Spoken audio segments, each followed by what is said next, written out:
I say about Jesus? That he's a prophet. Okay, it says he's a prophet. What if I told you that like I've actually seen Jesus? Yeah, What if like no? What if I told you that I can see him I believe it. and he talks to me? Because you know they say like okay in the Quran they say when Jesus went on the cross he didn't actually die on the cross. It was a replacement at the last second. So they try to void the fact that somebody was raised from the dead, and then they also say that he wasn't raised from the dead. But obviously, in the Bible's narrative, Jesus died on the cross. You know, 3 days later he rose from the dead, and then the Muslims say that it's not true.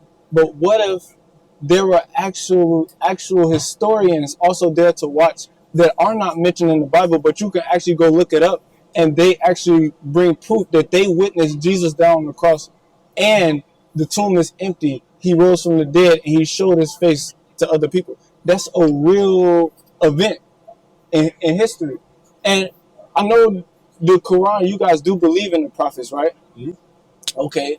And even in the Quran, there are some things that are the same as the Bible. Like some prophets in the Old Testament, like Moses and all of them, they're in the Quran because you guys respect them and you guys believe that they are true prophets. It was a couple of things when I looked at the Quran that just sparked some questions in my mind. Like, how come Muhammad is supposed to be the most significant prophet, but he's also the only one that don't do nothing that the other prophets do? Like, miracles, right things. But the supernatural side of it is what proves that you know God. Because if God sent you, he should send you with his ability so that you can have proof that, okay, God sent me. I'm going to show you that he sent me. Split the waters right now. You know what I mean? In the Quran, it says, if you have any doubts about this book, go talk to the ones who read the Bible. That's what the Quran says. If you have any doubts about this book, go talk to the ones who read the Bible.